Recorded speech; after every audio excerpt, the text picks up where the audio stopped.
पूरा असर पड़ेगा बिहार उत्तर प्रदेश, जहां हम लोग सीमावर्ती प्रांत हैं, वहीं हमारी संस्कृतियां, हमारे रिश्ते नाते सब एक दूसरे से मिले हुए हैं। और मैं समझता हूं आदरणीय अखिलेश यादव जी के जाने से निश्चित तौर पर बिहार में हमारे इंडिया अलायंस को बड़ी ताकत मिली है, तेजस्वी जी को ताकत मिली है और बिहार की जनता इस बार तैयार है। जो परिवर्तन की लड़ाई का इतिहास रहा है बिहार का पूर्ववर्ती, चाहे वो आज़ादी के आंदोलन में रहा हो, चाहे इमरजेंसी में रहा हो, चाहे और मौक़ों पे रहा हो, बिहार के लोग मैं समझता हूँ फिर से तैयार हैं देश में एक परिवर्तन लाने को। समाजवादी पार्टी वहाँ कितने सीटों पर चुनाव लड़ रही? ये सवाल नहीं है पत्रकार साथी, मुझे लग रहा है किसी से भाजपा से मिलकर सवाल किए जा रहे हैं।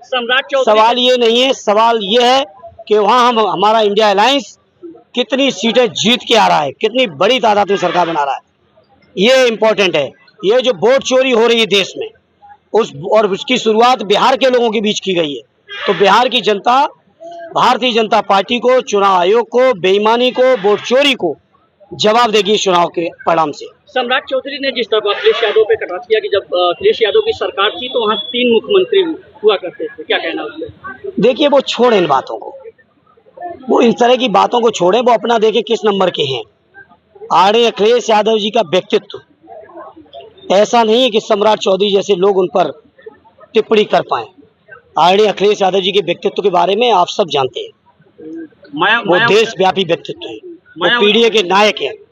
और मैं चौधरी साहब और जैसे तमाम लोगों से कहूँगा जो चर्चा में आने के लिए मीडिया में ऊटपटांग बयान देते, मैं उनसे कहूँगा कि आदरणीय अखिलेश यादव जी के बारे में ऊटपटांग बातें करेंगे तो मैं समझता हूँ उनके अपने क्षेत्र के भी जो हमारे पीढ़ी परिवार के लोग हैं वो उनकी जमानतें जब्त कराएंगे। इस समय प्रधानमंत्री नरेंद्र मोदी चीन दौरे पे हैं, इसको कैसे देखते हैं? देखिए वो प्रधानमंत्री जी गए, अब प्रधानमंत्री जी लौट के आएंगे, वो बताएंगे।